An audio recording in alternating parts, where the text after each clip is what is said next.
ఇప్పుడు మనం వినబోయే కథ పిఠాపురం సంత. రచన పి సీతారామరాజు. గళం ఎస్టీకే శిరీష.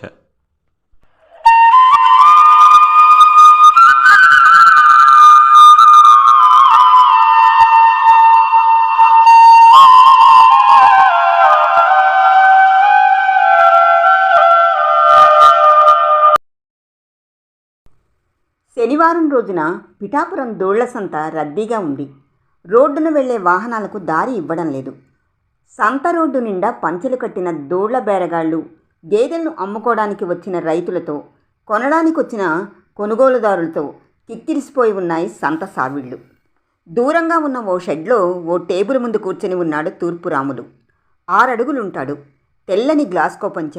వర్షాన తడిసి వచ్చాడేమో, లోపల బనీను మెరుస్తోంది. వెలిగిపోతున్నాడు మైనర్ బాబులా. ముందు రోజు తుని సంత చూసుకుని పిఠాపురం సంత ముగించి మళ్ళీ రేపు ద్వారపూడి సంతకు పోవాలి. ఇలా తిరుగుతూనే ఉంటాడు. సంతలో ఏ బేరం జరగాలన్నా, గేదెకు, ఆవుకు, ఎద్దుకు ఏ రేటు పెట్టాలన్నా రాములను అడగాల్సిందే. లేదా అమ్మినోణ్ణి కొన్నోణ్ణి రాటకు కట్టేసి జరిమానా వేసేస్తాడు. చుట్ట వెలిగిద్దామని అగ్గిపెట్టె బయటకు తీశాడు. చెమటకు తడిసిపోయి ఉంది. పుల్లల మందు రాలిపోయింది. ఇంతలో దూరంగా ఉన్న పునుకుళ్ళుగాళ్ళు రాముల చుట్టూ చేరిపోయారు. బెల్లం చుట్టూ చేరిన ఈగల్లా. మొత్తం జిల్లాలో ఉన్న పశువుల సంతల బేరగాళ్లను ఈయన ప్రెసిడెంటు. అన్నీ ఈయన కనుసన్నల్లోనే జరగాలి. సాయంకాలానికి కాసిని రూపాయలు జేబులో వేసుకోపోవాలి. లేకపోతే పని జరగదు. పాపాన్ని చూడాలంటే పశువుల సంతకు పోవాలి. గోడ పక్కనున్న సిపాయిగాడిని చుట్ట వెలిగించి తెమ్మన్నాడు రాములు. వాడు చేతులు కట్టుకొని ఏ పనైనా చేసేస్తాడు. మధ్యాహ్నం 10 కప్పుల క్యారేజీ నిండా ఉన్న చేపల పులుసు, నీసుకూరలు పట్టుకు రావాల్సిందే. అన్నం అంతా ఓ 10 బుట్టల్లోనే. అంతా కలిసి సంతసావిట్లో కూర్చొని తింటారు.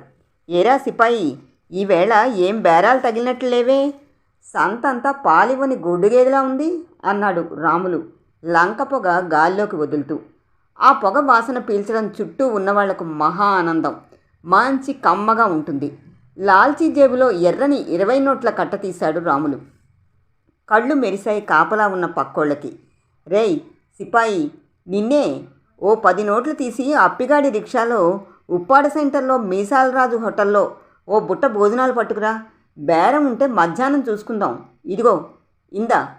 ఆ డబ్బులు సరిపోతాయో లేదో మంచి బంగినపల్లి మామిడి పళ్ళు పట్రా, పెరుగన్నంలోకి నంచుకోవడానికి. పోయిరా అన్నాడు రాములు. ఒరేయ్ అప్పన్న, మీరంతా నా చుట్టూ ఎందుకురా? బేరాలు చూడండహే. తుని సంత నుండి దూళ్లం తోలుకొచ్చిన గొడ్డు గేదెలకు బంధాలేసే సత్తుంగాడిని దగ్గరకు పిలిచి, ఒరేయ్ ఎన్నిరా ఈరోజు అమ్మకానికి వచ్చినవి అడిగాడు రాములు. 10 గేదెలు బాబయ్యా అన్నాడు. అయితే సూడికొచ్చాయి కదా, పొదుగులకు ఈతముళ్ళు గుచ్చారుగా అన్నాడు రహస్యంగా చెవిలో. రాత్రి తోలుకొచ్చి ముందే ఆ పని చేశామండి అన్నాడు. దూరంగా గేదెల పొదుగుల వైపు చూశాడు ఓసారి. జారిపోయిన పొదుగులు పాలు కురవడానికి సిద్ధంగా ఉన్నాయి. నోరు లేని గేదెలకు ఈతముళ్ళు గుచ్చితే కానీ పొదుగుల ఎద కొనేవాడికి కనిపించదు. అమ్మకం అయిన తర్వాత పొదుగులను ఓసారి తడిమి వాళ్లకు తెలియకుండా ముళ్ళు తీసేస్తారు. ఏదీ మోసంగా కనిపించదు, అంతా మోసమే.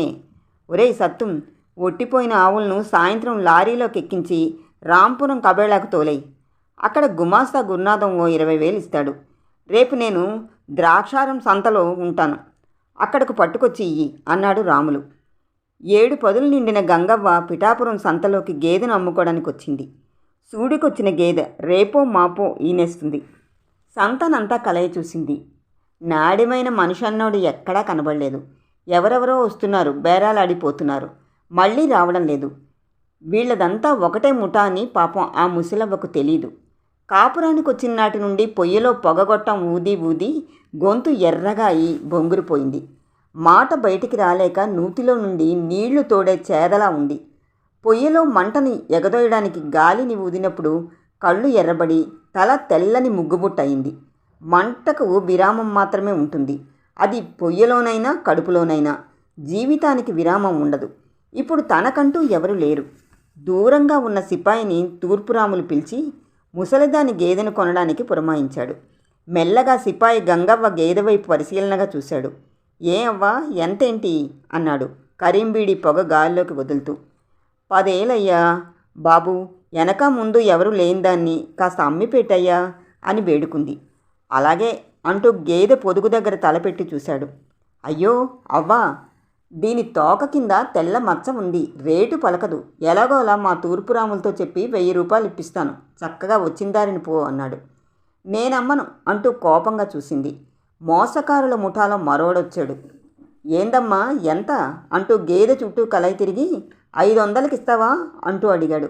లేదు నాయనా, ఇవ్వలేను అంటూ కళ్ళ నీళ్లు పెట్టుకుంది. ఇది జబ్బుతో ఉన్న గేదవ్వా, దీన్ని ఎవ్వరూ కొనరు, తోలుకుపో అన్నాడు మోసకారి మారెప్ప. ఏందో ఈ బతుకు, 10 ఏళ్ళు వస్తాదనుకున్నా, గేదె 10 రూపాయలన్నట్టుంది. అమాయకత్వానికి చూసి అడవైనా జాలిపడి పండో ఫలాన్నో ఇస్తుంది. ఈ మనుషులేంది బాబు, మనిషి నోటికాడ కూడు లాక్కుంటున్నారు అనుకుంటూ తాటాకుల పాకపక్క జారపడింది, ఎండ వేడి తట్టుకోలేక. అప్పుడొచ్చాడు తూర్పురాములు తన కూడా సిపాయిని తీసుకుని. ఒరే సిపాయి, ముందు అవ్వకు నిమ్మసోడా ఇచ్చి కాస్తంత అన్నం వడ్డించరా అన్నాడు. సోడా నీళ్లు గొంతులోకి దిగిన గంగవ్వ కాస్తంత సేద తీరింది. కడుపు నిండా అన్నం తింది. చల్లగుండు బాబు, ఏ తల్లి కన్న బిడ్డవో అంటూ తూర్పురాములను దీవించింది. రాములు బేరగాళ్ళందరినీ దెబ్బలాడి దూరంగా తరిమేశాడు.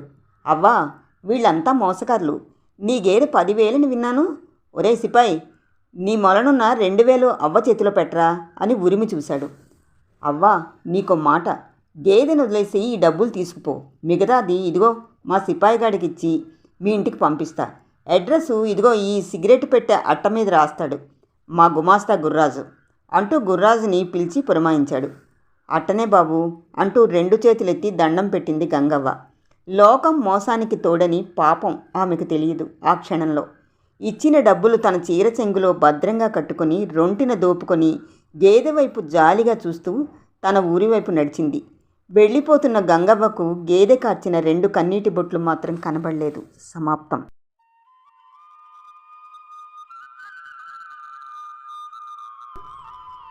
పిఠాపురం సంత కథ విన్నారు. మంచి కథతో మళ్ళీ కలుద్దాం.